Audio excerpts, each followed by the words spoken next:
आपने देख लिया होगा, लेकिन पहले हम बता दें हम बात क्या करने वाले हैं। पाकिस्तान और बरतानिया के ताल्लुकात हमेशा बहुत अच्छे रहे हैं और हाल ही में सिफारती ताल्लुकात में पहले से भी ज़्यादा गर्मजोशी और हम आहंगी देखी जा रही है। बरतानिया में पाकिस्तानी निजात अफराद की तादाद जो है, Abdullah listen to this, 16 lakh हो चुकी है। 16 लाख जो पाकिस्तान के लिए बड़ी मिकदार में ज़र मुबादला जो है उसका अहम ज़रिया है। हाल ही में बरतानिया ने पाकिस्तानी एयरलाइंस पर आयद पाबंदियां ख़त्म कर दी हैं, जिस पर बरतानिया में मुकीम लाखों पाकिस्तानियों ने भी खुशी का इजहार किया, बिकॉज वो एक डायरेक्ट आपका रूट बन जाता है ना।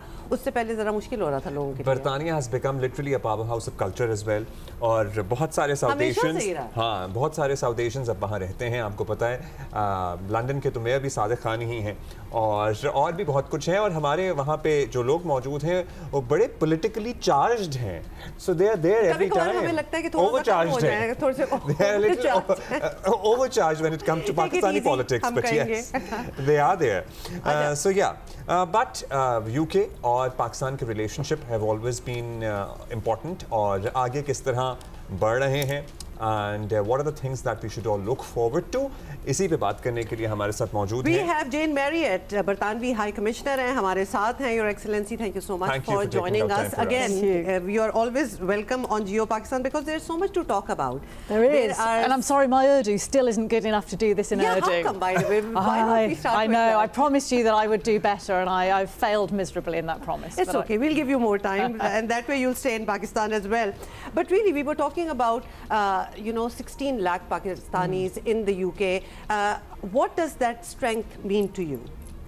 I think one of the great things about the UK is it's got the strength of so many different nations and so many different cultural heritage. So we kind of joke that our two national dishes are fish and chips and chicken tikka masala, which of course I'm not sure a Pakistani would necessarily recognise. But it is South Asian. But it's a sort of British version of a Pakistani dish. So I think there's a real assimilation, whether it's in our politics, in our culture, in our media, that people of Pakistani heritage are just a crucial part of who the UK is nowadays. That's right. Actually, we see that too. All right, and we were mentioning PIA resuming direct flights to the UK. This has been quite a busy year when it comes to Pakistan-UK diplomacy. Would you highlight a few key milestones? Yeah, so it's always good as a High Commissioner, and my opposite number in London feels the same, when you've got good stories to tell. And July in particular was a really good month for us because we had the launch of e-visas.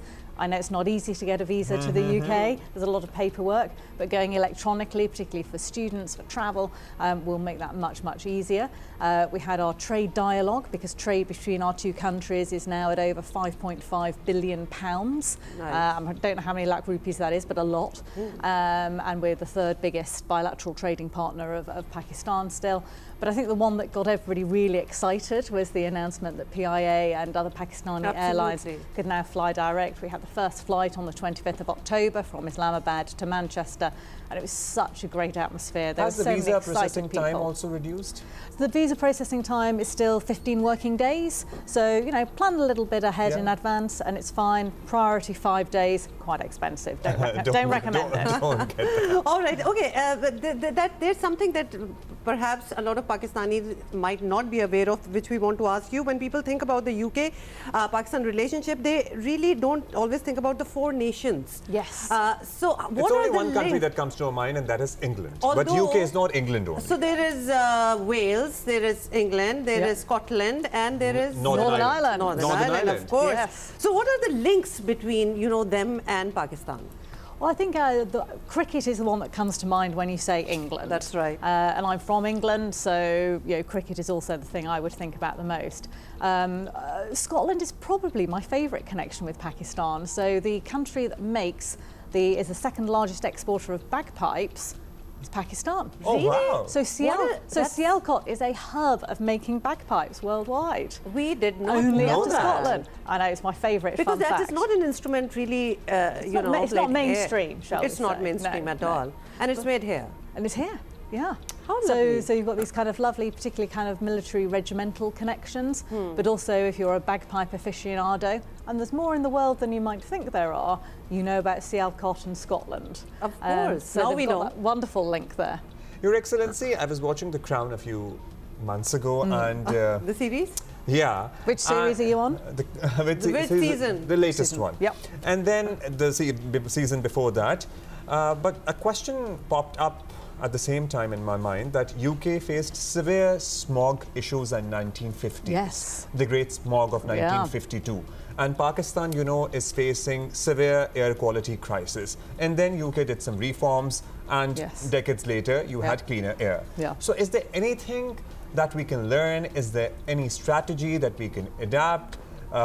Something that you can share with Pakistan in this regard? Yeah, so actually some of our technical experts are talking to Pakistan's technical experts on because air quality and air pollution. Because we have a crisis of air quality. Absolutely. And I think there's probably 2 or 3 main things. One is the crop burning. And some of that is across border, but a lot of it is kind of within borders as well. It's about fine-tuning vehicles, so the more we can go to electronic vehicles, the better. Obviously, that wasn't an option in 1950s England, but just fine-tuning and making sure that you've got good quality petrol and good quality diesel, so you're not getting those particulates, you're not getting that smog into the air.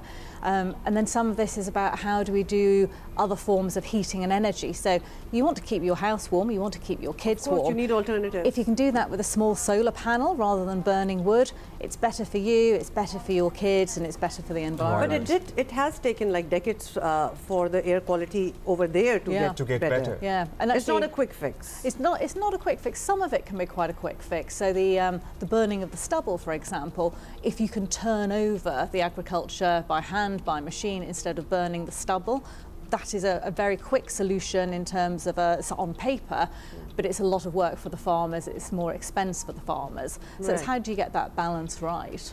Talking of farmers, recently you were in Okara. Yes.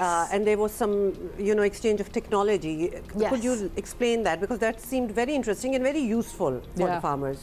So in some ways, they're like the most complex problems have the most simple solutions.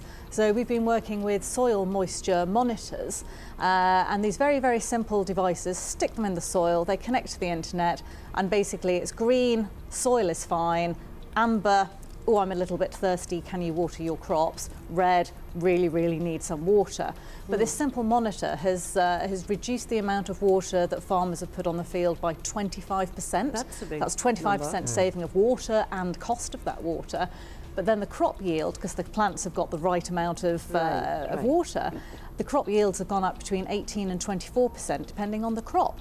So you're getting like a quarter more crops with a quarter less water for a little sort of $8 soil monitoring device. And when you met the farmers over there and the people actually who make the decisions, are they receptive of these new technologies and new ideas? I think like all of us, everyone's a little bit skeptical when you kind of see this new thing and then you do a pilot and perhaps people are a bit reluctant and then people see the pilot and everyone's like, that's amazing, I want that. And then suddenly it proliferates and get a lot of uptake. Your Excellency, UK still remains the top destination for Pakistani students for higher education, for graduation.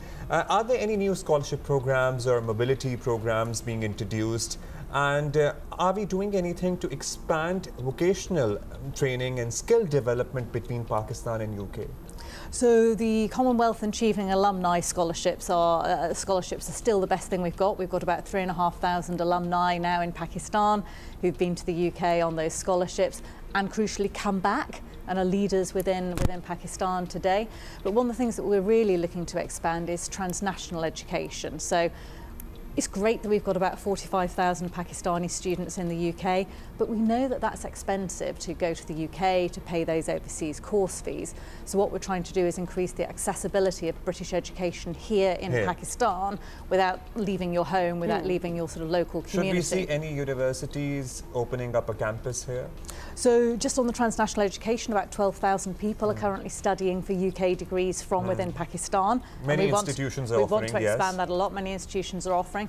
So that would mean, I'm sorry, I'm cutting you off there, but a lot of people are watching. We would like to understand. So that would be some courses or something? So these are fully fledged British degrees that you can get from British universities. There are many universities but you can study for them here.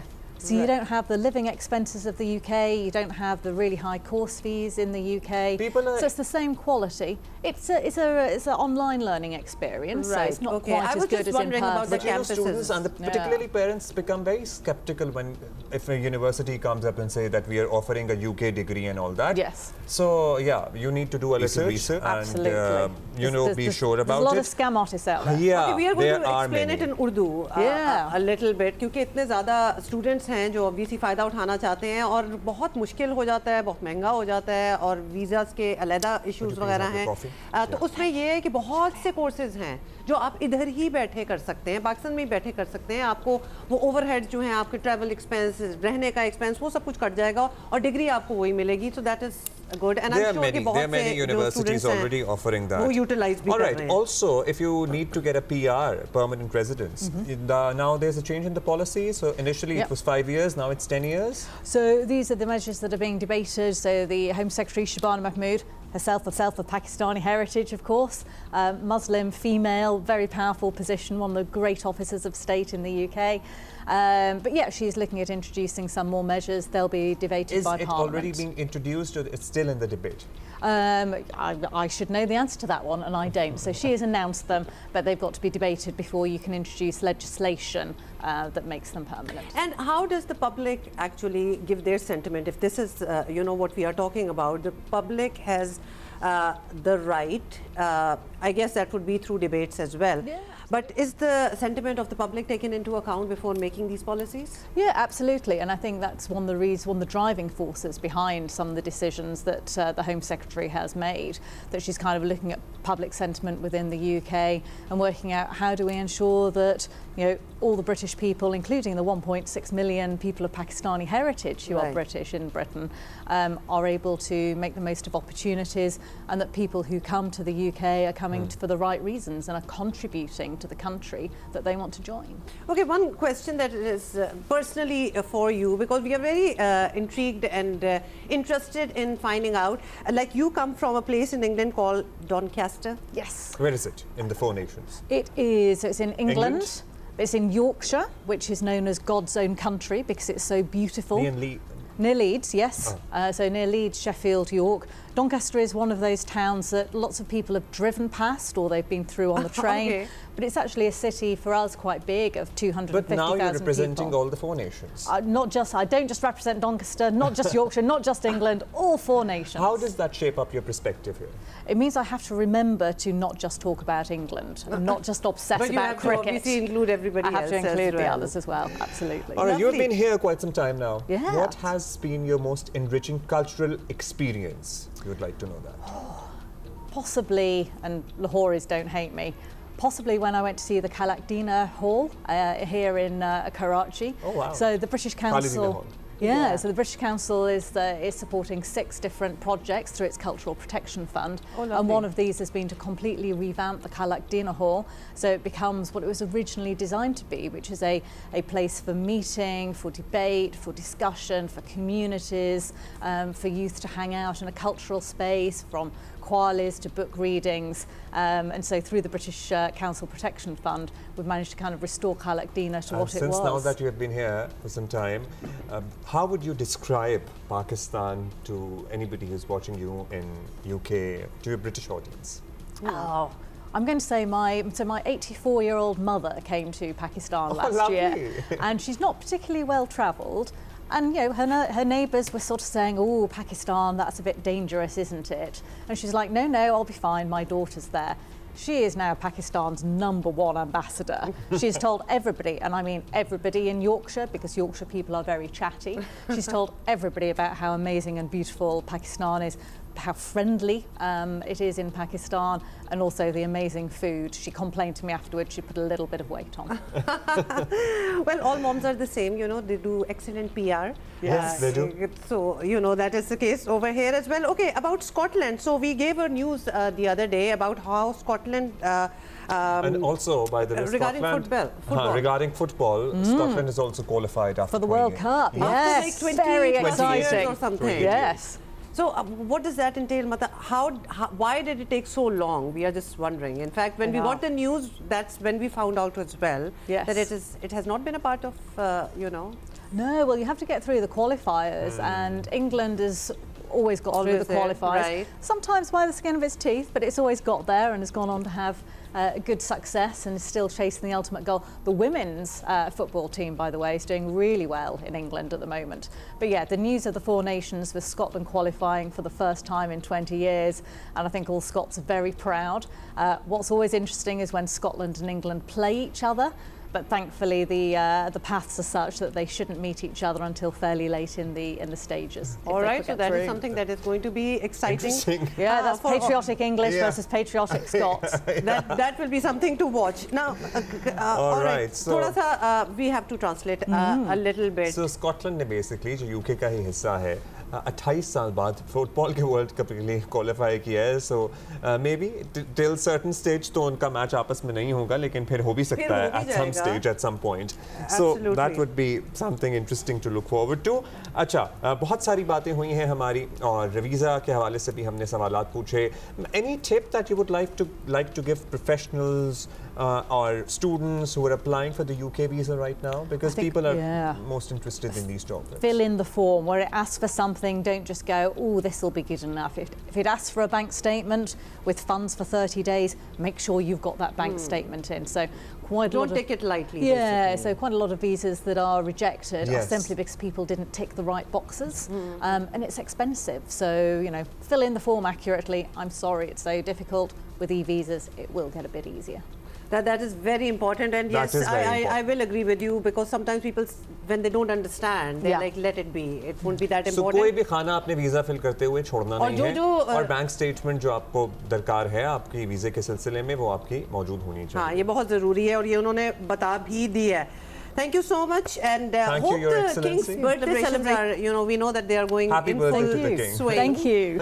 So we saw some pictures from Islamabad. Yeah. We were very honoured to have the Prime Minister for our King's birthday party. Yes, that looked like a surprise there as well, and then we have in Karachi and everywhere else. In Karachi today. In Karachi tonight. Yes. Well, thank you. Have fun, and thank you for being here with us on Geo Pakistan. As always good to have Jane Marriott, Bartanvi High Commissioner. है हमारे साथ होती हैं, बड़ा ही अच्छा लगता है. बहुत सारे सवाल हमने वीज़ों से मुतालिक, प्रोसेसिंग टाइम से मुतालिक, स्टूडेंट्स की स्कॉलरशिप से मुतालिक सभी पूछ लिया.